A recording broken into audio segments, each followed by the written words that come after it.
النكاح واستئذان المرأة. الفصل الأول. عن أبي هريرة رضي الله عنه قال قال رسول الله صلى الله عليه وسلم: لا تنكح الأيم حتى تستأمر ولا تنكح الذكر حتى تستأذن. قالوا يا رسول الله وكيف إذنها؟ قال أن تسكت. متفق عليه. بسم الله الرحمن الرحيم. باب الولی فی النکاح و استئذان المرأة.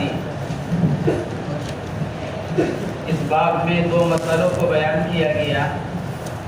نمبر 1، نکاح کے اندر ولی کا کیا حکم ہے.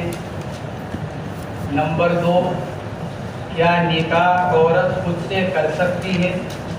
النکاح بعبارت النساء، یعنی کیا عورت اپنے الفاظ سے خود سے نکاح کر سکتی ہے. یہ دو مسئلے اس باب کے تحت بیان کیے گئے. ولی بمعنی والی، فاعل بمعنی فاعل، ولی بمعنی والی. لغت کے اندر ولی عدو کی ضد ہے. عدو بمعنی دشمن، ولی بمعنی دوست. ولی عدو کی ضد. اور اس کے اعتبار سے ولی کہا جاتا ہے اس آدمی کو جو اللہ جل جلالہ کو جاننے والا، پہچاننے والا ہو. کہا جاتا ہے کہ فلاں آدمی تو اللہ کا ولی ہے، یعنی عارف باللہ. وہ آدمی جو اللہ کی ذات کو، اللہ کے احکامات کو پہچاننے والا، محرمات سے بچنے والا، دنیا سے اعراض کرنے والا، آخرت کی طرف توجہ اور رغبت رکھنے والا، اس کو ولی کہا جاتا ہے. اصطلاح فقہا کے اندر اور اصطلاح شرع کے اندر ولی کہا جاتا ہے البالغ العاقل الوارث. ولی البالغ العاقل الوارث. بالغ کے قید سے نابالغ نکل گیا، عاقل کے قید سے مجنون نکل گیا، اور وارث کے قید سے وہ نکل گیا جو وارث نہیں بن سکتا، یعنی دور دراز کے رشتہ دار. ایسے رشتہ دار کو کہا جاتا ہے ولی. ولایت تنفیذ القول علی الغیر، دوسرے آدمی پر اپنی بات کو نافذ کرنا، یہ ولایت کہلاتا ہے، جس کا مسئلہ مصنف بیان فرما رہے ہیں. تنفیذ القول علی الغیر، سامنے والے پر اپنی بات کو نافذ کرنا. نکاح کے اندر ولی کا کیا حکم ہے؟ کیا اذن ولی ضروری ہے عورت کے لیے؟ اور عورت خود سے نکاح کر سکتی ہے یا نہیں؟ یہ مسئلہ مختلف بھی ہے. حضرات ائمہ اربعہ کے درمیان اس میں اختلاف ہے. حضرت امام شافعی اور امام احمد بن حنبل رحمہم اللہ یہ فرماتے ہیں کہ عورت کے نکاح کے لیے اذن ولی شرط ہے. حضرت امام ابو حنیفہ رحمۃ اللہ علیہ یہ فرماتے ہیں کہ بالغہ کے نکاح کے لیے اذن ولی شرط نہیں ہے. نابالغہ تو نکاح نہیں کر سکتی اپنا، لیکن بالغہ اپنا نکاح خود سے کر سکتی ہے، اذن ولی شرط نہیں ہے. یہ حضرت امام ابو حنیفہ رحمۃ اللہ علیہ کا مذہب ہے. حضرت امام مالک رحمۃ اللہ علیہ فرماتے ہیں اگر عورت اونچے خاندان کی ہے، شریف خاندان کی، تو پھر اس کے نکاح کے لیے اذن ولی شرط ہے. اور اگر عورت کمتر خاندان کی ہے، نچلے خاندان کی ہے، تو پھر اس کے لیے اذن ولی شرط نہیں ہے. یہ اختلاف بالغہ کے بارے میں ہے. نابالغہ تو اپنا نکاح کر ہی نہیں سکتی. بالغہ کے بارے میں یہ اختلاف ہے.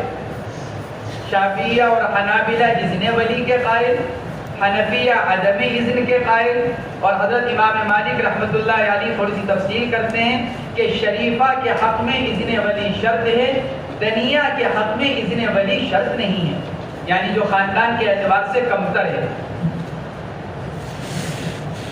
حنفیہ کی ظاہر الروایت تو یہی ہے جو بیان کی گئی کہ بالغہ کے لیے نکاح کے لیے اذن ولی شرط نہیں ہے. ظاہر الروایت یہی ہے. لیکن ایک دوسری نادر الروایہ بھی ہے جس کو امام حسن ابن زیاد رحمۃ اللہ علیہ نے حضرت امام ابو حنیفہ رحمۃ اللہ علیہ سے نقل کیا. اور وہ کیا نقل کیا؟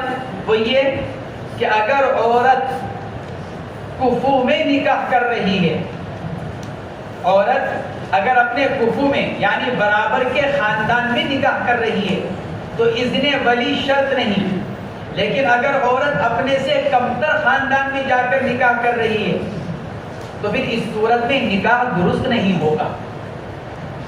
یہ حسن ابن زیاد کی ایک روایت امام ابو حنیفہ رحمۃ اللہ علیہ سے. صاحب در مختار علامہ حسکفی رحمۃ اللہ علیہ نے لکھا ہے وَهُوَ الْمُخْتَارُ لِلْفَتْوَى لِفَسَادِ الزَّمَانِ. علامہ حسکفی رحمۃ اللہ علیہ فرماتے ہیں زمانے کے فساد کی وجہ سے اسی کو فتوے کے لیے مختار قرار دیا گیا. لیکن یہ نادر الروایہ ہے. ظاہر الروایہ وہی ہے کہ حنفیہ کے نزدیک بالغہ کے لیے نکاح میں اذن ولی شرط نہیں ہے. البتہ یہ ضرور ہے کہ اگر عورت نے غیر کفو میں نکاح کیا ہو تو ولی کو اولیاء کو یہ حق حاصل ہوتا ہے کہ وہ قاضی کے پاس جا کر اپنا اعتراض درج کرا سکیں اور قاضی کے پاس جا کر یہ کہہ سکیں کہ جی ہماری لڑکی نے اپنے سے کمتر خاندان میں نکاح کیا ہے، ہم اس کے نکاح پر راضی نہیں ہیں، لہذا آپ اس کے نکاح کو فسخ کر دیں. لیکن یہ کہ نکاح ہی درست نہ ہو، حنفیہ اس کے قائل نہیں ہے. ظاہر روایہ یہ ہے. اسی پر وہ مسئلہ متفرع ہو گیا کہ اگر عورت خود سے نکاح کر لے گی تو کیا حکم ہوگا؟ تو حنفیہ کے نزدیک نکاح درست ہو جائے گا. جب اذن ولی شرط نہیں ہے تو پھر عورت خود سے نکاح کرے گی. شافعیہ اور حنابلہ کے نزدیک نکاح درست نہیں ہوگا کیونکہ ان کے نزدیک اذن ولی شرط ہے. اس لیے شافعیہ اور حنابلہ یہ کہتے ہیں کہ اگر عورت خود سے نکاح کر لیتی ہے اپنے اولیاء کی اجازت کے بغیر تو نکاح درست نہیں ہوگا. حنفیہ کہتے ہیں نکاح درست ہو جائے گا. حنفیہ کا مستدل آیات قرآنیہ ہیں فَإِن طَلَّقَهَا فَلَا تَحِلُّ لَهُ مِن بَعْدُ حَتَّى تَنكِحَ زَوْجًا غَيْرَهُ وَلَا تَعْضُلُوهُنَّ أَن يَنكِحْنَ أَزْوَاجَهُنَّ. ان مختلف آیات شریفہ میں اللہ رب العزت نے نکاح کی اضافت عورتوں کی طرف کی ہے. فَلَا تَحِلُّ لَهُ مِن بَعْدُ حَتَّى تَنكِحَ زَوْجًا غَيْرَهُ. یہاں تک کہ وہ عورت شوہر اول کے علاوہ کسی اور شوہر سے نکاح کر لے. فَلَا تَعْضُلُوهُنَّ أَن يَنكِحْنَ أَزْوَاجَهُنَّ. شوہروں کو اور اولیاء کو خطاب نہ رکاوٹ بنو تم ان عورتوں کے بارے میں اس بات میں کہ وہ اپنا کہیں اور نکاح کریں. آیات مبارکہ میں اللہ رب العزت نے نکاح کی اضافت عورتوں کی طرف کی ہے. تو نکاح کی اضافت خود عورتوں کی طرف کرنا یہ اس بات کو بتلا رہا ہے کہ عورت اپنا نکاح خود کر سکتی ہے، ورنہ نکاح کی اضافت عورت کی طرف نہ کی جاتی اگر اس کا نکاح درست نہیں. اگر عورت کے کرنے سے نکاح درست ہی نہ ہوتا جیسا کہ شافعیہ اور حنابلہ کہتے ہیں تو پھر اللہ رب العزت کو یہ فرمانے کی ضرورت ہی نہیں ہے کہ بھئی تم کو نکاح کرنے سے مت روکو. ان کا نکاح صحیح ہو رہا ہوگا جبھی تو ان کو کہا جا رہا ہے کہ تم رکاوٹ مت بنو. اگر ان کا نکاح ہی صحیح نہیں ہوتا تو پھر اولیاء کو یہ کہا ہی نہ جاتا کہ تم رکاوٹ نہ بنو.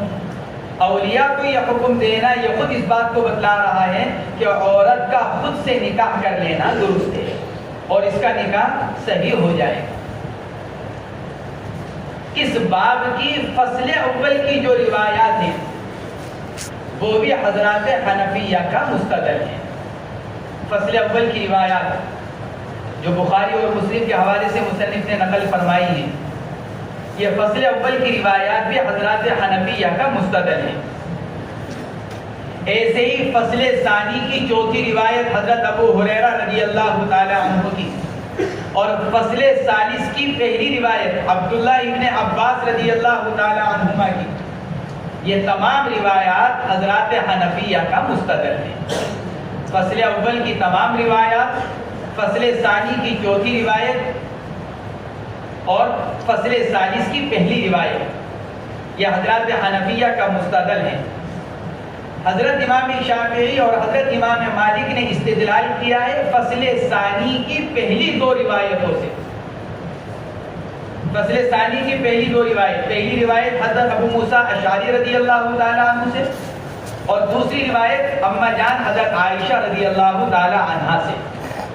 ان دو روایتوں سے استدلال کیا ہے حضرت امام شافعی رحمۃ اللہ علیہ نے اور حضرت امام احمد بن حنبل رحمۃ اللہ علیہ نے. یہ اس سے استدلال کیا ہے حضرت امام شافعی اور حضرت امام احمد بن حنبل رحمۃ اللہ علیہ نے. حنفیہ کی طرف سے ان دونوں روایات کے مختلف جوابات دیے گئے. حنفیہ کی طرف سے ان دونوں روایات کے مختلف جوابات دیے گئے. پہلا جواب تو حنفیہ کی طرف سے یہ دیا گیا کہ حضرت ابو موسیٰ اشعری رضی اللہ تعالیٰ عنہ کی جو روایت ہے فصل ثانی کی، لا نکاح الا بولی، یہ جو فصل ثانی کی پہلی روایت حضرت امام شافعی اور امام احمد کا مستدل ہے، حنفیہ کی طرف سے اس کا پہلا جواب تو یہ دیا گیا کہ یہ روایت منقطع ہے، درمیان میں سے راوی کا انقطاع ہے. جو اس کی سند ہے، چونکہ صاحب مشکات نے تو پوری سند کو ذکر نہیں کر رکھا ہے، صاحب مشکات نے تو صرف راوی حدیث یعنی صحابی کا ذکر فرما رکھا ہے، لیکن صحابی سے نیچے جو سند ہے وہ صاحب مشکات نے نقل نہیں کر رکھی ہے. تو جن کتابوں کے اندر حدیث کی کتابوں میں پوری سند کے ساتھ اس روایت کو نقل کیا گیا اس سند میں انقطاع ہے، درمیان میں راوی چھوٹے ہوئے ہیں. اور خود حضرت امام شافعی وغیرہ کے نزدیک حدیث منقطع حجت نہیں بن سکتی. یہ کیا اصول اور ضابطہ ہے کہ اگر حدیث منقطع ہے تو حضرت امام شافعی رحمۃ اللہ علیہ یہ فرماتے ہیں کہ وہ حجت اور دلیل نہیں بن سکتی. تو یہ پہلا جواب حنفیہ کی طرف سے الزامی ہے. آپ ایسی روایت سے استدلال کر رہے ہیں جو خود آپ کے ضابطے کے مطابق دلیل نہیں بن سکتی. لا نکاح الا بولی. دوسرا جواب اس کا یہ دیا گیا کہ یہ روایت صحیح نہیں ہے، حضرت ابو موسیٰ اشعری رضی اللہ تعالیٰ عنہ کی روایت. دوسرا جواب یہ دیا گیا کہ یہ روایت صحیح نہیں ہے. یحییٰ ابن معین رحمۃ اللہ علیہ فرماتے ہیں کہ 3 روایات ثابت نہیں ہیں، اور ان 3 روایات میں سے ایک روایت وہ اسی کو بیان کرتے ہیں، لا نکاح الا بولی. یہ یحییٰ ابن معین رحمۃ اللہ علیہ سے نقل کیا گیا کہ یہ روایت صحیح نہیں ہے. یحییٰ ابن معین رحمۃ اللہ علیہ سے یہی نقل کیا گیا. تیسرا جواب حنفیہ کی طرف سے یہ دیا گیا کہ لا نکاح الا بولی. یہاں لا نفی صحت کے لیے نہیں ہے بلکہ نفی کمال کے لیے ہے. وہ نکاح کامل اور مکمل نہیں ہے جو ولی کی اجازت کے بغیر کیا جائے. حنفیہ بھی اس کے قائل ہیں. چنانچہ حنفیہ یہ فرماتے ہیں کہ سنت طریقہ یہ ہے کہ آدمی اپنی اولیاء کی اجازت سے، عورت اپنے اولیاء کی اجازت سے نکاح کرے. سنت طریقہ یہی ہے کہ لڑکی کیا کرے، اپنے اولیاء کی اجازت سے نکاح کرے. تو حدیث پاک کے اندر جو نفی کی جا رہی ہے وہ صحت کی نفی نہیں کہ نکاح صحیح نہیں ہے، بلکہ کمال کی نفی، جس کے نظیر اور بھی بہت سی روایات ہیں. لا صلاۃ لجار المسجد الا فی المسجد. مسجد کے پڑوس میں رہنے والے کی نماز نہیں ہوگی مگر مسجد میں. حنفیہ پوچھتے ہیں حضرت امام شافعی رحمۃ اللہ علیہ سے، حدیث پاک کہہ رہی ہے لا صلاۃ لجار المسجد الا فی المسجد، مسجد کے پڑوس میں رہنے والے کی نماز مسجد میں. اچھا اگر کوئی آدمی مسجد کا پڑوسی گھر میں ہی نماز پڑھ لے، سوال مسئلہ پوچھا جا رہا ہے شافعیہ سے، اگر مسجد کا پڑوسی اگر مسجد میں نماز پڑھنے کے بجائے اپنے گھر میں نماز پڑھے، نماز ہو جائے گی؟ شافعیہ فرماتے ہیں نماز ہو جائے گی. کہ یہ حدیث تو کہہ رہی ہے کہ لا صلاۃ لجار المسجد الا فی المسجد. علماء شافعیہ جواب میں فرماتے ہیں کہ یہاں لا نفی صحت کے لیے نہیں ہے، نفی کمال کے لیے، کہ مسجد کے پڑوس میں رہنے والے کی نماز مکمل نہیں ہے مگر جبکہ وہ مسجد میں جا کر پڑھے. حنفیہ فرماتے ہیں جب آپ دوسری جگہوں پر لا کو نفی کمال کے لیے تسلیم کرتے ہیں تو پھر ہم یہاں پر لا کو نفی کمال پر تسلیم کرتے ہیں. یہاں حنفیہ کی طرف سے یہ تیسرا جواب اس کا یہ دیا گیا. چوتھا جواب حنفیہ کی طرف سے حضرت ابو موسیٰ اشعری کی روایت کا یہ دیا گیا کہ حنفیہ اس روایت کو غیر کفو پر محمول کرتے ہیں. لا نکاح الا بولی، اس روایت کو حنفیہ غیر کفو پر محمول کرتے ہیں. یعنی اگر کوئی عورت اپنے غیر کفو میں نکاح کر لے تو اس کا نکاح نہیں ہوگا. اولیاء کی اجازت کے بغیر اگر غیر کفو میں نکاح کر لے حنفیہ فرماتے ہیں اس کا نکاح نہیں ہوگا. چنانچہ نادر الروایہ حنفیہ کی یہی ہے کہ اگر عورت اولیاء کی اجازت کے بغیر غیر کفو میں نکاح کر لے تو نادر الروایہ یہی ہے کہ اس کا نکاح نہیں ہوگا. اور ظاہر الروایہ یہ ہے کہ اولیاء کو حق اعتراض حاصل ہوگا. تو حنفی فرماتے ہیں کہ ابو موسیٰ اشعری رضی اللہ تعالیٰ عنہ کی یہ روایت کس پر ہے؟ غیر کفو پر محمول ہے. اگر کوئی عورت غیر کفو میں نکاح کر لے گی تو اس کا نکاح درست نہیں ہوگا. دوسری روایت حضرت عائشہ رضی اللہ تعالیٰ عنہ کی، جس سے امام شافعی اور امام احمد بن حنبل رحمہ اللہ نے استدلال کیا. اس کے بھی جوابات دیے گئے. پہلا جواب یہ دیا گیا کہ یہ روایت ضعیف ہے، اس لیے کہ اس روایت کے اندر سلیمان ابن موسیٰ ایک راوی ہیں سند میں، سلیمان ابن موسیٰ، اور سلیمان ابن موسیٰ کو محدثین نے ضعیف قرار دیا ہے. حضرت عائشہ رضی اللہ تعالیٰ عنہ کی روایت ایما امرأۃ نکحت نفسها بغیر اذن ولیہا فنکاحها باطل، نکاح کے بطلان کا حکم لگایا جا رہا ہے حدیث پاک کے اندر. اس سے امام شافعی امام احمد نے استدلال کیا. حنفیہ کی طرف سے پہلا جواب تو یہ دیا گیا کہ اس روایت کی سند میں سلیمان ابن موسیٰ ہیں جن کو محدثین نے ضعیف قرار دیا ہے. امام ترمذی رحمۃ اللہ علیہ نے ابن جریج سے نقل کیا. ابن جریج فرماتے ہیں کہ مجھ کو یہ روایت سلیمان ابن موسیٰ کے واسطے سے پہنچی ابن شہاب زہری کی. سلیمان ابن موسیٰ نے مجھ سے یہ روایت نقل کی، ابن جریج کہتے ہیں. اور کس سے نقل کر رہے ہیں؟ امام زہری رحمۃ اللہ علیہ سے. یعنی سن لی روایت. فرماتے ہیں ابن جریج پھر کسی موقع پر میری حضرت امام زہری سے ملاقات ہو گئی، کسی سفر میں کسی علاقے میں. میں نے ان سے سلیمان کی اس روایت کا تذکرہ کیا کہ یہ سلیمان آپ کے واسطے سے یہ روایت انہوں نے مجھ سے نقل کی. ابن شہاب زہری رحمۃ اللہ علیہ نے اس روایت کا انکار کر دیا. فرمایا میں نے تو نہیں ان کو یہ روایت نقل کی. اس لیے حنفیہ فرماتے ہیں کہ یہ روایت ضعیف ہے. جن کے واسطے سے روایت نقل کی جا رہی ہے ابن شہاب زہری، وہ خود اس روایت کا انکار کر رہے ہیں کہ میں نے سلیمان کو یہ روایت نقل نہیں کی، میری طرف سے جو وہ نقل کر رہے ہیں وہ نقل ان کی صحیح نہیں ہے. دوسرا جواب یہ دیا گیا کہ ضابطہ اور قاعدہ ہے، اگر راوی اپنی روایت کے خلاف عمل کر رہا ہو تو روایت قابل احتجاج نہیں رہتی. راوی صحابی اگر اپنی بیان کردہ روایت کے اور حدیث کے خلاف اگر عمل کر رہا ہے تو پھر اس کی وہ روایت قابل احتجاج نہیں رہتی. اب حضرت عائشہ ایک طرف تو یہ روایت نقل کر رہی ہے کہ جو عورت ولی کی اجازت کے بغیر نکاح کرے تو اس کا نکاح باطل ہے. دوسری طرف خود حضرت عائشہ رضی اللہ تعالی عنہ اپنی بھانجی، اپنی بھتیجی حضرت حفصہ بنت عبد الرحمن حضرت عائشہ کے بھائی ہیں، ان کی بیٹی حضرت حفصہ، ان کا نکاح ان کے والد عبد الرحمن کی اجازت کے بغیر ابا جان نے پڑھا کر رخصت کر دیا. حضرت عائشہ تو ولی نہیں ہے، عورت تو ولی بنتی بھی نہیں.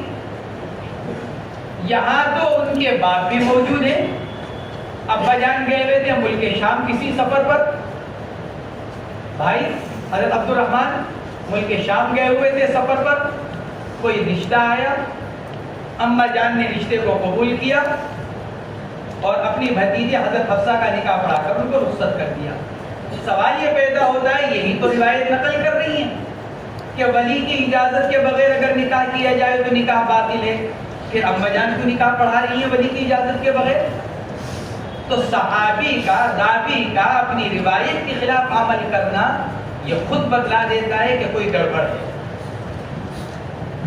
ہم یہ تو کہہ نہیں سکتے کہ حضرت عائشہ کو اپنی روایت یاد نہیں رہی، یہ تو نہیں کہا جا سکتا جب حضرت عائشہ اپنی بیان کردہ روایت کو بھول گئی۔ لا محالہ یہی کہا جائے گا کہ حضرت عائشہ نے اس روایت کو صحیح نہیں سمجھا ہوگا یا اس کے اندر کوئی تعبیر کی ہوگی۔ اسی کے بعد تو اپنی بھتیجی کا نکاح اس کے والد کی اجازت کے بغیر، ان سے پوچھے بغیر کر رہی ہیں۔ تو دوسرا جواب حضرت عائشہ رضی اللہ تعالی عنہ کی روایت کا یہ دیا گیا، اور تیسرا جواب یہ دیا گیا کہ حضرت عائشہ رضی اللہ تعالی عنہ کی اس روایت کو صغیرہ پر محمول کیا جائے۔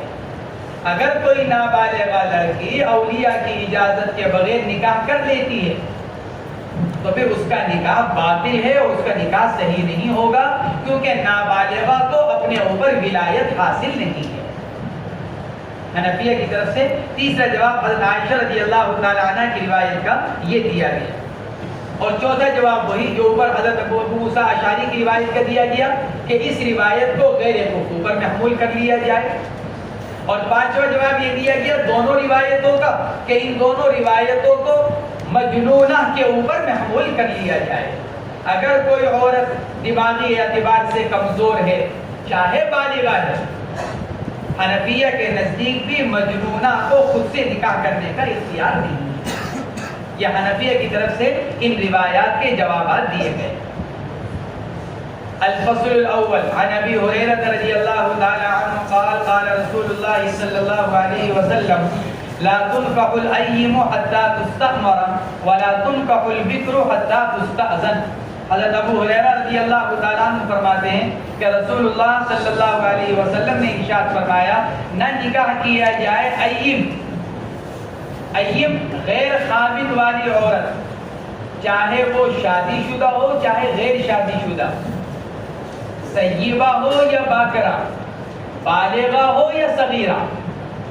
ایم غیر شوہر والی عورت، اب اس کے اندر دونوں آ جاتی ہیں، شادی ہو جانے کے بعد شوہر نے طلاق دے دی یا اس کا انتقال ہو گیا یا ابھی شادی ہی نہیں ہوئی، بالغہ صغیرہ دونوں اس کے اندر آ گئی۔ یہاں مراد سیبہ بالغہ ہے، سیبہ بالغہ یعنی وہ عورت جس کا ایک مرتبہ نکاح ہو چکا ہو اور وہ بالغ بھی ہو، اس کے بارے میں نبی کریم علیہ الصلوۃ والسلام ارشاد فرما رہے ہیں لا تنکح الایم حتی تستأمر، نہ نکاح کیا جائے ایم خاوند والی عورت کا۔ یہ مطلب نہیں کہ ابھی اس کا خاوند موجود ہے، یعنی ایک مرتبہ اس کی شادی ہو چکی ہے، پھر شوہر نے طلاق دے دی یا شوہر کا انتقال ہو چکا ہے، اب دوسرے نکاح کی نوبت آ رہی ہے، وہ مراد ہے۔ نہ نکاح کیا جائے ایم کا جب تک کہ اس سے امر حاصل نہ کر لیا جائے، حتی تستأمر، تستأمر استعمار امر سے، جب تک کہ اس کا حکم نہ لے لیا جائے۔ ولا تنکح البکر حتی تستأذن، اور باکرہ یعنی غیر شادی شدہ جس کا پہلا نکاح ہو رہا ہے، گویا کہ خلاصہ یہ نکلا ایم وہ جس کا دوسرا نکاح ہوگا اور باکرہ وہ جس کا پہلا نکاح ہو۔ باکرہ کا نکاح نہ کیا جائے جب تک کہ اسے اجازت نہ لے لی جائے۔ دونوں میں کیا فرق ہوا؟ حتی تستأمر حتی تستأذن، لا تنکح الایم حتی تستأمر ولا تنکح البکر حتی تستأذن۔ تو دونوں میں کیا فرق؟ ایم کا نکاح اس وقت تک نہیں جب تک کہ اس کا امر حاصل نہ کر لیا جائے، باکرہ کا نکاح اس وقت تک نہیں جب تک کہ اس سے اجازت نہ حاصل کر لی جائے۔ تو دونوں میں فرق کیا ہوا اور یہ الگ الگ لفظ کیوں استعمال کیے گئے؟ اس کا جواب شارحین نے یہ دیا ایم کے لیے، سیبہ کے لیے تستعمر کا لفظ استعمال کیا جا رہا ہے، اس لیے کہ سیبہ شوہر کے ساتھ وقت گزار چکی ہے، اور مرد اور عورت کے تعلقات کے اعتبار سے ایک شریف عورت کے دل میں جو شرم و حیا ہوتی ہے وہ شوہر کے ساتھ تعلق اور ازدواجی تعلق قائم کرنے کی وجہ سے وہ شرم و حیا ختم ہو جاتی ہے اور عورت کے مزاج میں تھوڑا کھلا پن آ جاتا ہے. اس لیے ایّم کے اعتبار سے فرمایا جا رہا ہے گویا کہ جب تک وہ صراحتاً اجازت نہ دے دے، جب تک اس کا نکاح نہیں کیا جا سکتا. یا تو وہ کھلے لفظوں میں اجازت دے دے یا صریح اشارہ کرے. یہ ایّم کے بارے میں. اور کنواری باکرہ چونکہ اب تک اس کا مرد کے ساتھ اختلاط نہیں ہوا، اس لیے اس کے دل میں شرم و حیا ہوتی ہے، بالخصوص نکاح کے معاملات میں. اس لیے نہ تو وہ کھل کر اجازت دیتی ہے، نہ کوئی صریح اشارہ کر پاتی ہے. اس لیے شریعت نے اس کے حق میں کنائی اجازت کو کافی قرار دیا. ایسے الفاظ جو کنائی ہیں، ایسی حرکات جو اس کی رضامندی پر دلیل اور دلالت کرنے والی ہیں. اس لیے حدیث میں باکرہ کے لیے اذن کا لفظ استعمال کیا جا رہا ہے. اب اذن کے اندر صراحت بھی آ گئی اور اشارہ اور کنایت بھی آ گئی. اس لیے یہ دو لفظ الگ الگ استعمال کیے گئے. لا تنکح الایّم حتی تستأمر، نہ نکاح کیا جائے ایّم شادی شدہ سیبہ کا جب تک کہ امر نہ حاصل کر لیا جائے، اور باکرہ کا نکاح نہ کیا جائے جب تک کہ اس سے اجازت حاصل نہ کر لی جائے. قالوا یا رسول اللہ وکیف اذنها، صحابہ نے عرض کیا یا رسول اللہ باکرہ کی اجازت کا کیسے پتہ چلے گا؟ دوسری بات روایات کے اندر اس کی صراحت ہے. سوال کرنے والی اما جان حضرت عائشہ ہے. بعض روایات کے اندر اس کی صراحت ہے کہ قائلہ حضرت عائشہ رضی اللہ تعالی عنہ. قالوا یا رسول اللہ وکیف اذنها، اے اللہ کے نبی اس کی اجازت کا پتہ کیسے چلے گا؟ قال ان تسکت، ارشاد فرمایا کہ جب اس سے پوچھا جائے کہ ہم تمہارا نکاح کر رہے ہیں تو وہ خاموشی اختیار کر لے. گویا کہ عورت کی خاموشی بھی کیا ہوئی؟ اس کی اجازت قرار پائی. اس لیے باکرہ کے حق میں تستأذن کا لفظ استعمال کیا گیا، کیونکہ ضروری نہیں ہے کہ عورت بول کر ہی اجازت دے، بلکہ عورت خاموش رہ کر بھی اجازت دے سکتی ہے، اور عورت اپنے بعض افعال کے ذریعے سے بھی اجازت دینے والی شمار ہو سکتی ہے. ارشاد فرمایا قال ان تسکت، کہ وہ خاموشی اختیار کرے. لیکن یہ سکوت اس وقت اجازت قرار پائے گا جب اجازت لینے والا یا تو ولی ہو، باپ موجود نہیں ہے، انتقال ہو چکا تو دادا، وہ بھی انتقال کیا ہوا ہے تو بھائی، یہ ولی، یا ان کے کہنے پر کوئی دوسرا گیا ہو. باپ موجود ہے، جیسے عام طور سے ہوتا ہے، باپ موجود ہے، کاموں کے اندر مشغول ہے، مجلس نکاح قائم ہوتی ہے، کہا جاتا ہے بھائی لڑکی سے اجازت لے لو، تو باپ کیا کرتا ہے؟ اپنے بیٹے سے کہہ دیا، اپنے بھائی سے کہہ دیا، لڑکی کے ماموں سے کہہ دیا، کسی محرم سے، بھائی تم جا کر ذرا اجازت لے کر آ جاؤ. تو یہ تو ولی کے بھیجے ہوئے، تو ان کا حکم تو وہی ہے جو ولی کا ہے. یا تو ولی خود اجازت لے یا اس کا بھیجا ہوا کوئی فرد جا کر اجازت لے، تو پھر لڑکی کی خاموشی اجازت ہے، اس شرط کے ساتھ کہ لڑکی کو یہ پتا ہو کہ اس کا کس لڑکے سے نکاح ہو رہا ہے. چاہے ان کے بتلانے سے پتا چلے اور چاہے لڑکی کو خاندان میں ہونے کی وجہ سے پہلے سے معلوم ہو کہ میرا نکاح فلاں لڑکے سے ہو رہا ہے. اگر لڑکی کو یہی معلوم نہیں کہ میرا نکاح کس لڑکے سے ہو رہا ہے، نہ اجازت لینے والوں نے بیان کیا، بلکہ جا کے صرف اتنا کہا باپ نے ہم تمہارا نکاح کر رہے ہیں. کس سے کر رہے ہیں؟ لڑکی کو پہلے سے پتا نہیں، اجازت لینے والا بیان نہیں کر رہا ہے، تو حضرات فقہاء کرام نے صراحت کی ہے پھر لڑکی کی خاموشی اجازت شمار نہیں ہوگی. اور اگر اولیاء کے بغیر کوئی اجنبی اجازت لینے کے لیے گیا، اولیاء کے اندر سب آ گئے جو میں نے تفصیل بتلائی. کون سب؟ یعنی ولی، ولی کا نائب، ولی کا قاصد، یہ سب اس کے اندر آ گئے.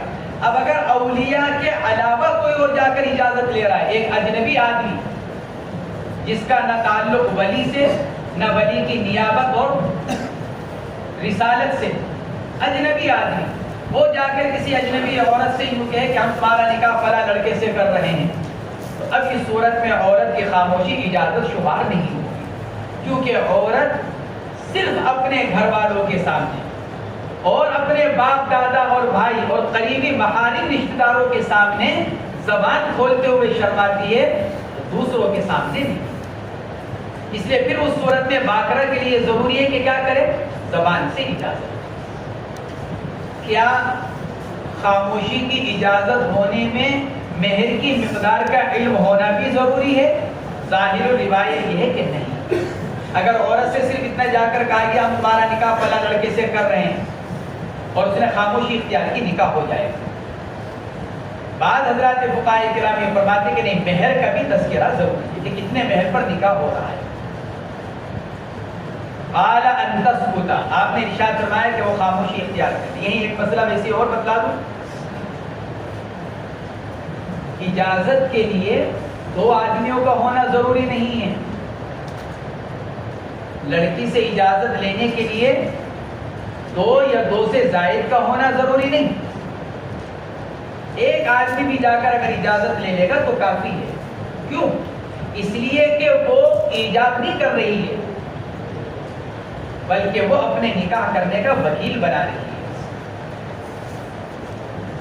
اپنے ولی کو اس کے واسطے سے، اور وکالت کے لیے گواہی شرط نہیں ہے۔ میں کسی بھی آدمی سے کہوں کہ میرا کام ہے، ذرا میرا کام کر دیے گا، بات ختم ہوگی۔ لوگوں کے ذہنوں میں یہ ہوتا ہے کہ چونکہ لڑکی اس وقت اجازت دے رہی ہے لہذا وہ ایجاب ہوا، اور جب وہ ایجاب ہوا تو اس کے ایجاب کے وقت کم سے کم کیا ہو؟ دو آدمی، کیونکہ نکاح میں دو گواہوں کا ہونا ضروری ہے۔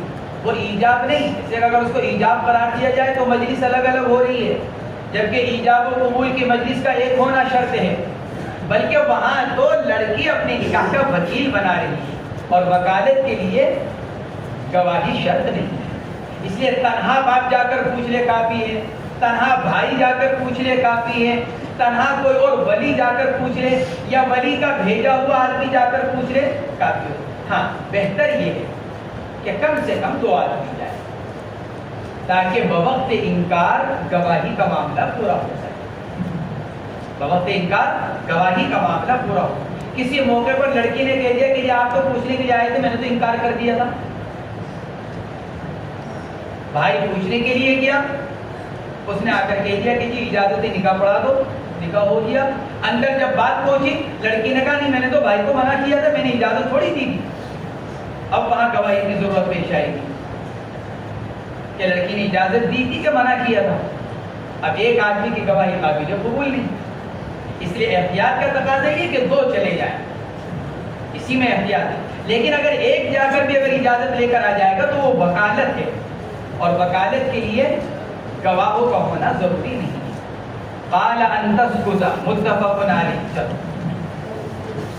وعن ابن عباس رضي الله عنهما أن النبي صلى الله عليه وسلم قال الأيم أحق بنفسها من وليها والبكر تستأذن في نفسها وإذنها صمتها. وفي رواية قال السيد أحق بنفسها من وليها والبكر تستأمن وإذنها سكوتها. وفي رواية قال السيد أحق بنفسها من وليها والبكر يستأذنها أبوها في نفسها وإذنها سماتها. رواه مسلم. وعن ابن عباس رضي الله عنهما أن النبي صلى الله عليه وسلم قال الأيم أحق بنفسها من وليها والبكر تستأذن في نفسها وإذنها صماتها. تقریباً وہی مفہوم ہے۔ ایم زیادہ حقدار ہے اپنی ذات کے، اپنے ولی سے۔ معلوم ہوا کہ عورت اپنا نکاح کر سکتی ہے۔ الأیم احق بنفسها من ولیها، اپنے ولی کے مقابلے میں عورت اپنی ذات کی خود زیادہ حقدار ہے، نکاح کرنا چاہے تو نکاح کر سکتی ہے، اور باقرہ سے اجازت لے لی جائے چونکہ عام طور سے یہ فرق اس لیے کیا گیا چونکہ عام طور سے باقرہ خود سے نکاح کرنے کا اقدام نہیں کرتی. سیبہ تو کرتی ہے لیکن باقرہ سیبہ کیوں کرتی ہے؟ اپنے بچوں کو دیکھتی ہے، اپنے گھر کا خیال کرتی ہے، اپنے بارے میں یہ سوچتی ہے. اچھا والدین بھی، خاندان والے بھی، جس عورت کا ایک مرتبہ نکاح ہو چکا ہو اور پھر اس کے شوہر کا انتقال ہو گیا تو بہت سے معاملات کو خود اسی کے اوپر چھوڑ دیتے ہیں. لیکن لڑکی کی جب تک شادی نہیں ہوتی ماں باپ اس کو چھوٹا سمجھتے رہتے ہیں. جہاں کوئی بات آتی ہے بھائی ہم سوچیں گے اس کے بارے میں، وہ تو کیا ہے ابھی چھوٹی ہے حالانکہ بالغہ ہو چکی، بھائی وہ کیا ہے وہ تو ابھی نادان ہے، ناتجربہ کار ہے. اس لیے فرق کیا گیا ہے حدیث پاک کے اندر باقرہ اور سیبہ کے درمیان. والبکر تستأذن فی نفسها، اور باقرہ کہ اس سے اجازت لی جائے گی اس کے نفس کے بارے میں اور اس کا خاموش رہ جانا یہ اس کی اجازت سمجھا جائے گا. سماط سات کا ضمہ خاموش رہنا، اس کی خاموشی بھی اجازت ہے. اور بعض اوقات عورت رونے لگتی ہے پھر کیا ہوگا؟ جا کر ولی نے اجازت چاہی اور عورت نے رونا شروع کر دیا تو کہاں نے لکھا ہے ان بکت بصوت لا و ان بکت بلا صوت اذن. ہو کر اگر رونا شروع کر دیا پھر اس کا مطلب یہ کہ یہ اس کا نکاح کی طرف سے اجازت نہیں. تھوڑی بہت آواز نکل جائے اس میں کوئی حرج کی بات نہیں، لیکن یہ کہ باقاعدہ چیخنا چلانا شروع کر دیا زور زور سے تو پھر یہ رونا اجازت تصور نہیں ہوگا. لیکن اگر بغیر آواز کے تھوڑی بہت آواز نکلی اور وہ رو رہی ہے کچھ بول نہیں پا رہی تو فقہاء نے لکھا ہے پھر یہ رونا بھی، کیونکہ اس وقت لڑکی کو عام طور سے جو رونا آتا ہے وہ اپنے والدین سے علیحدگی اور جدائی کی وجہ سے کہ میں اپنے خاندان کو، اپنے گھر کو، اپنے ماں باپ کو، بہنوں کو، بھائیوں کو چھوڑ کر گویا کہ اس گھر سے جا رہی ہوں، اب میں اس گھر کے لیے پرائی ہونے والی ہوں. یہ سوچ کر لڑکی روتی ہے.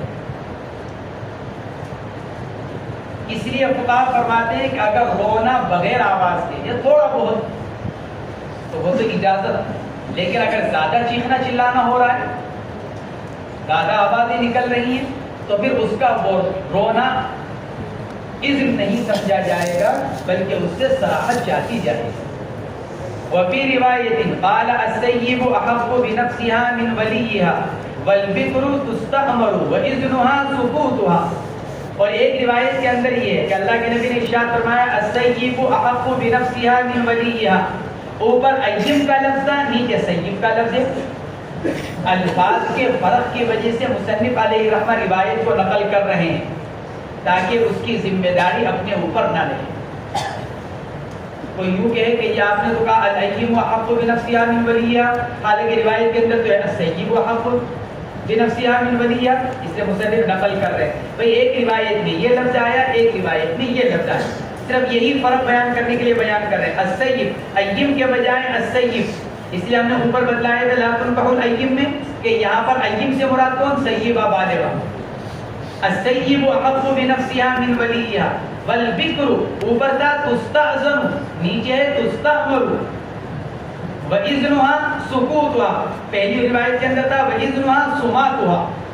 وفي روایت قال السیب احق بنفسها من وليها. اس جملے میں کوئی فرق نہیں لیکن اگلے جملے میں فرق ہو گیا والبکر یستأذنها ابوها فی نفسها، اور باقرہ کہ اجازت چاہے اس سے اس کا والد اس کی ذات کے بارے میں اور اس کا خاموش رہ جانا یہ اس کی طرف سے اجازت تصور کیا جائے.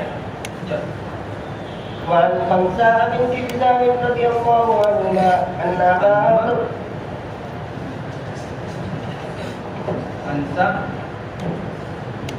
خمسة بنت حزام رضي الله عنها أن أباها زوجها وهي سيب فكرهت ذلك فأتت رسول الله صلى الله عليه وسلم فرد نكاحها. رواه البخاري. وفي رواية إنما نكاح أبيها. حضرت خنسہ بنت خزام رضی اللہ تعالی عنہ کی روایت، خزام زال سے، لیکن حافظ ابن حجر رحمۃ اللہ علیہ کی رائے یہ کہ خدام دال سے. خنسہ بنت خزام یا خنسہ بنت خدام صحابیہ ہیں. ابن حجر نے اس کو دال سے لکھا ہے، خزام کو دال کے بجائے. یہ صحابیہ ہیں، ان سے یہ روایت ہے ان کی. فرماتے ہیں ان اباہا زوجہا وہی سیب، ان کے ابا جان نے ان کا نکاح کر دیا تھا اور حال یہ کہ یہ سیبہ تھی، یعنی ان کا دوسرا نکاح تھا. فکرہت ذلک، ان کو وہ نکاح پسند نہیں آیا. ابا نے اجازت کے بغیر نکاح کیا، پوچھا بھی نہیں، نکاح کر دیا. ان کو بعد میں پتہ چلا فکرہت ذلک، انہوں نے اس کو ناگوار سمجھا، پسند نہیں کیا. فاتت رسول اللہ صلی اللہ علیہ وسلم، اللہ کے نبی کی خدمت میں حاضر ہوئیں. فرد نکاح، آپ نے کیا کر دیا؟ ان کے نکاح کو رد کر دیا، یعنی ختم کر دیا. یہ روایت حنفیہ کا مستدل ہے. کس معنی کے اعتبار سے؟ اس معنی کے اعتبار سے کہ بالغہ کا نکاح اس کی اجازت کے بغیر نہیں ہو سکتا. اب بیان نے کر دیا تھا، اللہ کے نبی نے کیا کر دیا؟ جب انہوں نے اس پر عدم رضامندی ظاہر کی، حضور پاک علیہ الصلوۃ والسلام نے نکاح کو ختم کر دیا. فرد نکاح رواہ البخاری وفی روایت ابن ماجہ نکاح ابیہا، اللہ کے نبی نے ان کے باپ کے کیے ہوئے نکاح کو رد کر دیا. رد نکاح، اور دوسری روایت رد نکاح ابیہا، ان کے والد نے جو نکاح کر رکھا تھا اس کو اللہ کے نبی علیہ الصلوۃ والسلام نے رد کر دیا. ولایت کی دو قسمیں ہیں، ایک ولایت اجبار، ایک ولایت استحباب. اس میں اختلاف ہے. ولایت اجبار کا تعلق کس سے؟ اس میں حنفیہ اور شافعیہ کا اختلاف ہوا. حضرت امام شافعی رحمۃ اللہ علیہ فرماتے ہیں ولایت اجبار یعنی باپ کو زبردستی نکاح کرنے کا حق. یہ مطلب ہوا ولایت اجبار، ولی کو زبردستی نکاح کرنے کا اختیار. اس میں اختلاف ہوا کہ یہ ولایت اجبار ولی کو کب حاصل ہوتی ہے. شافعیہ کو فرماتے ہیں اس کا تعلق بکارت سے ہے، باکرہ ہونے سے. لڑکی اگر کنواری ہے تو اس کو ولایت اجبار حاصل ہے ولی کو، چاہے وہ بالغہ ہو چاہے نابالغہ ہو. اگر لڑکی سیبہ ہے تو باپ کو ولایت اجبار حاصل نہیں، چاہے بالغہ ہو چاہے نابالغہ ہو. حضرت امام شافعی رحمۃ اللہ علیہ فرماتے ہیں ولایت اجبار. حضرات حنفیہ فرماتے ہیں ولایت اجبار کا تعلق صغر سے ہے، بلوغ. باپ کو نابالغہ پر ولایت اجبار حاصل ہے، چاہے لڑکی کنواری ہو چاہے شادی شدہ. اور بالغہ پر ولایت اجبار حاصل نہیں، چاہے کنواری ہو چاہے شادی شدہ. 4 ہی صورتیں نکلیں گی، 2 اتفاقی 2 اختلافی. بالغہ سیبہ، ایک لڑکی ہے بالغہ بھی ہے سیبہ بھی ہے، ولی کو بالاتفاق ولایت اجبار حاصل نہیں. حنفیہ کے نزدیک بالغ ہونے کی وجہ سے، شافعیہ کے نزدیک سیبہ ہونے کی وجہ سے. نابالغہ باکرہ، صغیرہ باکرہ، نابالغہ بالاتفاق ولایت اجبار حاصل. شافعیہ کے نزدیک باکرہ ہونے کی وجہ سے، حنفیہ کے نزدیک نابالغہ ہونے کی وجہ سے. یہ 2 صورتیں تو اتفاقی ہیں، ایک میں بالاتفاق ولایت، ایک میں بالاتفاق ولایت نہیں. اب اس کے بعد 2 صورتیں بنتی ہیں، وہ دونوں اختلافی. بالغہ لڑکی ہے لیکن کنواری ہے، بالغہ لڑکی کنواری. اب بالغہ لڑکی اگر کنواری ہے تو کیا حکم؟ شافعیہ کے نزدیک ولایت اجبار کنواری ہونے کی وجہ سے، حنفیہ کے نزدیک ولایت اجبار نہیں بالغہ ہونے کی وجہ سے. دوسری صورت اس کے برعکس، نابالغہ ہے سیبہ ہے، حنفیہ کے نزدیک ولایت حاصل نابالغہ ہونے کی وجہ سے، شافعیہ کے نزدیک ولایت حاصل نہیں سیبہ ہونے کی وجہ سے. 4 صورتوں میں سے 2 صورتیں اتفاقی ہیں، 2 صورتیں اختلافی ہیں. چلا. وعن عائشة رضي الله عنها أن النبي صلى الله عليه وسلم تزوجها وهي بنت 7 سنين وزفت إليه وهي بنت 9 سنين ولعبها معها ومات عنها وهي بنت 18 رواه مسلم. حضرت عائشہ رضی اللہ تعالی عنہ کی روایت ان النبی صلی اللہ علیہ وسلم تزوجها وهي بنت 7 سنين وزفت إليه وهي بنت 9 سنين ولعبها معها ومات عنها وهي بنت 18. حضرت عائشہ رضی اللہ تعالیٰ عنہ فرماتی ہیں نبی کریم صلی اللہ علیہ وسلم سے ان کا نکاح ہوا اور حال یہ کہ ان کی عمر 7 سال تھی.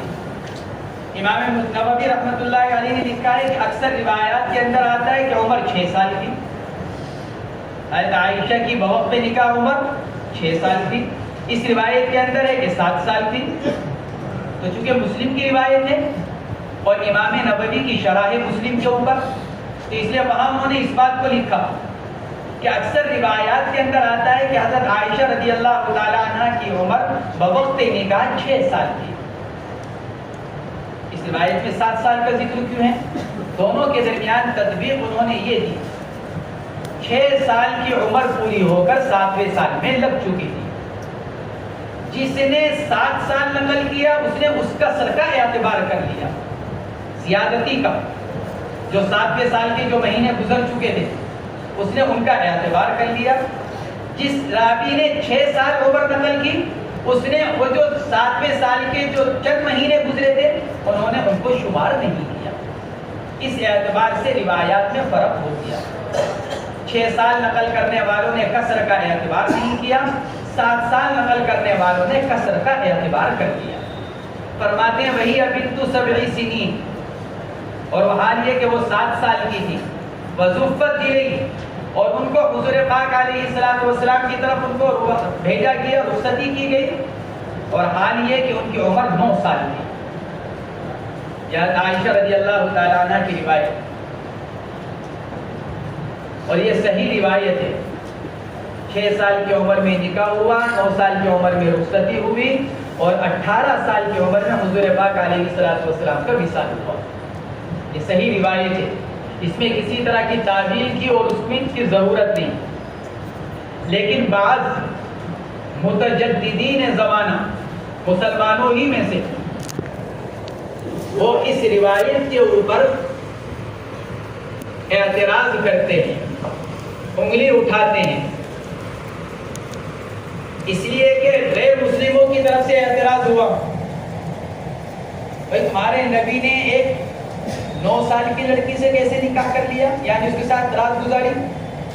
نکاح تو 6 سال کی عمر میں ہو گیا، رخصتی 9 سال کی عمر میں ہو رہی ہے، تو ایک 9 سال کی لڑکی کے ساتھ شب گزاری. ایک طرف تو آپ اتنے بڑے نبی آپ کہتے ہو ان کے بارے میں، اور ایک طرف یہ کہ اتنی کم عمر لڑکی کے ساتھ اپنی شہوت کو پورا کر رہے ہیں. یہ غیر مسلموں کی طرف سے اعتراض. اس کی وجہ سے ہمارے بعض مسلمان جو اپنے آپ کو دانشور سمجھتے ہیں انہوں نے اس روایت کا ہی انکار کرنا شروع کر دیا کہ یہ روایت ہی غلط ہے. حضرت عائشہ کی 6 سال کی نکاح اور 9 سال کی رخصتی کے بارے میں، حالانکہ یہ اعتراض ہی صحیح نہیں ہے. اس روایت کو آج کے زمانے کے اعتبار سے نہ دیکھا جائے کہ بھئی آج کے معاشرے میں 9 سال کی لڑکی سے نکاح کو معیوب سمجھا جاتا ہے. یہ معاملہ اب سے 1450 سال پہلے کا ہے، لہذا 1450 سال پہلے کے عرب معاشرے کو دیکھا جائے، معاملہ تو اس وقت کا ہے. 1450 سال پہلے عرب کا معاشرہ کیا تھا؟ عرب کا معاشرہ نکاح کا تھا. یہی وجہ ہے نبی کریم علیہ السلام کے اوپر دوسری اقوام نے دنیا جہان کے اعتراضات کیے ہیں. ابتدائی 5-7 صدی تک، آپ کے وصال کے بعد 7-8 صدی تک ہزارہ اعتراضات کیے گئے نبی علیہ السلام کی انفرادی زندگی پر بھی، اجتماعی زندگی پر بھی، دین اسلام پر بھی. لیکن کسی معترض نے اس روایت کو لے کر اعتراض نہیں کیا. بات سمجھ آ رہی کہ نہیں آ رہی؟ کیوں نہیں کیا؟ کیونکہ وہ معاشرے کے اندر معیوب نہیں سمجھا جاتا تھا. اگر یہ بات قابل اعتراض ہوتی، اس زمانے کے لوگ سب سے پہلے اس بات کو لے کر اعتراض کرتے کہ نبی نے 9 سال کی بچی کے ساتھ کیسے رخصتی کا معاملہ کیا. لیکن اس زمانے کے اعتبار سے صدیوں تک یہ اعتراض نہ ملنا، یہ اس بات کو بتلاتا ہے کہ اس زمانے کے اعتبار سے کوئی عیب کی بات نہیں. اس لیے آج کے زمانے کے بعض لوگوں کے اعتراض کی وجہ سے، جن کا مقصد ہی اعتراض ہے اور جو روایات کو آج کی روشنی میں دیکھ رہے ہیں، ان کی وجہ سے اس صحیح روایت کا انکار کرنے کی کوئی ضرورت نہیں. یہ بہت لمبی چوڑی بحث کا میں نے خلاصہ بتلا دیا. سمجھ آئی بات؟ ورنہ تو بحث بہت لمبی چوڑی ہے. یہ آج کے زمانے میں باقاعدہ اس کے اوپر ڈبیٹ تک ہوئی ہے، ٹی وی کے اوپر بیٹھ کر چند داڑھی ٹوپی والے مسلمانوں کو بٹھا کر، سمجھے. لیکن بات سمجھنے کی یہ ہے، ارے بھائی اگر یہ قابل اعتراض بات ہے تو لاؤ ذرا دکھلاؤ کسی نے اوپر اعتراض کیا ہو نبی علیہ الصلوۃ والسلام کی اس بات کے اوپر. حضرت عائشہ رضی اللہ تعالیٰ عنہ فرماتی وَلُعَبُهَا مَعَهَا، کم عمر تھی لہذا اس زمانے کے کھیل کے اعتبار سے جو کھلونے تھے حضرت عائشہ ان سب کو سمیٹ کر لے کر آئی تھی. وَلُعَبُهَا مَعَهَا، لعب لعبتن کی جمع کھیل، بچیاں جو کھیلتی ہیں جس طرح ان کے اپنے کھیل ہوتے ہیں، حضرت عائشہ رضی اللہ تعالیٰ عنہ ان سب کو سمیٹ کر لے کر آئے. بعض حضرات نے اس سے استدلال کر لیا گڑیوں کے اوپر. گڑیا بنائی جاتی ہے نا بازار کے اندر، گڑیا بکتی ہیں تصویر.